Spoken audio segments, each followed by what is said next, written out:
Namaskar, this is Akhilesh Bhargav again. Welcome to Tit-Bits on Business and Finance with me. One of the most memorable and catchy election slogans of Mr. Narendra Modi during the 2014 general elections was his promise to bring back to India all the billions of dollars of Indian black money stashed abroad secretly, which he said that if brought back would result in a windfall gain of rupees 15 lakhs per Indian. The money never came back, but at that point of time, these slogans certainly took him to power. And when it was found that these were empty slogans, he also earned tons of criticism, and sadly, his trenchant critics also gave him the derogatory name of Feku. The reason that this slogan became so catchy and popular was that it addressed one of the chronic burning sore issues of India, which no government was willing to address, which is corruption and black money stored abroad.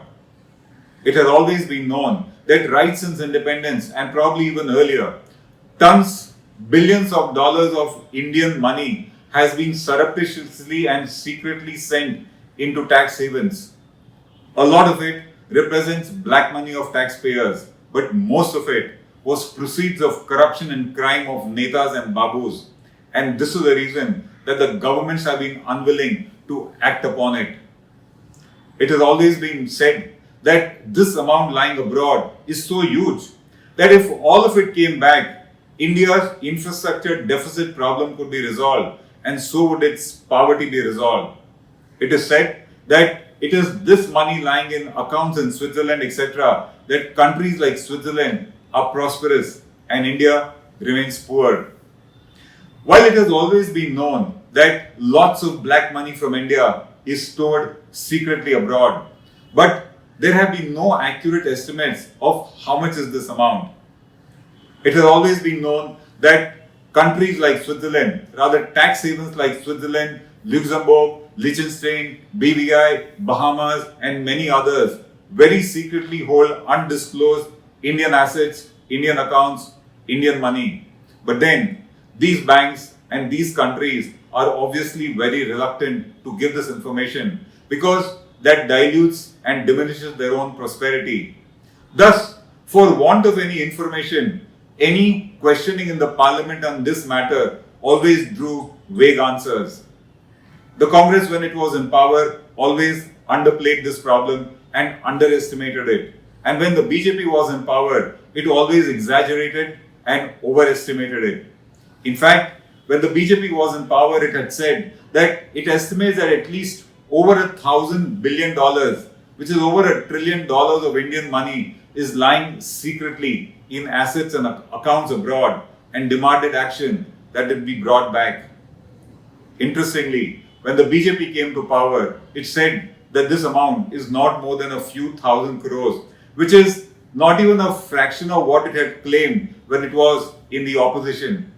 What a huge U-turn. The fact remains is that from time to time, because of leaks and disclosures, you can talk about the HSBC leak, you can talk about the Panama Papers leak, the leaks by the ICIJ consortium, etc. Whenever such leaks come up, they only prove the fact and they confirm what we always think is that lots and lots of Indians do have, and they still continue to have, huge monies abroad, secretly stored and parked with foreign banks. When Mr. Modi came to power, he did act upon his promise in his own way. Acts were strengthened, new acts were formed. Income Tax Act had now very new, stringent provisions for prosecution and penalty if anybody was found to be having undisclosed accounts abroad. The government also came out with disclosure schemes assuring the citizens pay your taxes to avoid any prosecution, and that window was open only for a limited period. The Modi government also entered into tax information exchange treaties with dozens of countries in order to share information of such money hidden abroad. Many countries got into agreements with India, and it was thought that such kind of information will start flowing in and these billions of dollars will come back to India. Nothing of that sort happened. That 15 lakhs per person never materialized. And if at all, something came back, it was maybe a few hundred rupees per Indian citizen, not even a fraction of what Mr. Modi had promised. The reality is that this promise of 15 lakhs per person was made by Mr. Modi in the heat of election campaigning. No such money was found to be abroad as per the government's own recent reports, which have not been made public. The government appointed 3 think tanks to find out what is the amount of Indian money stashed abroad, and their estimate ranges between $384 billion to $490 billion at the most. That amounts to an average amount of 23,000 rupees per Indian and not 15 lakh rupees per Indian. Such kind of money was never there. And even if the government tries its best to bring back this money, it will not be easy. Tax havens, as I said, foreign banks are also not willing to cooperate. They don't wish to let go of this money. The process is arduous. Tax havens don't cooperate. Information is not forthcoming. There are disputes created. There's a lot of litigation. The countries with whom there are no tax agreements, they are certainly not willing to share any information. The deposit account holders themselves create a lot of obstacles and disputes, and it is not easy to get this information. And if you don't get the information, how do you get the money back?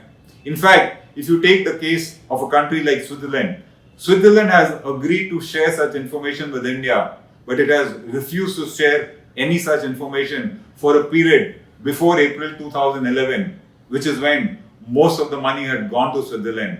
So it's not easy getting this information. Moreover, this kind of money that was promised is also not abroad.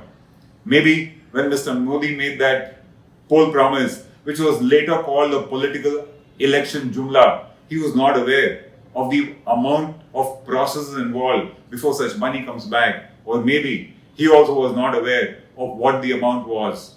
It certainly got him the victory in the 2014 elections, and it also got him a lot of brickbats later on. At the moment, this election promise is not an election issue, and this has been consigned to the books of political jumlas of India. This is Akhilesh Bhargav signing off till we meet again. Namaskar. Now be the first to know about the latest updates on our new news app. Go on your Android or iOS, search for HW News Network. Download our app, choose the language you prefer to get updates in, and be up to date with the latest news.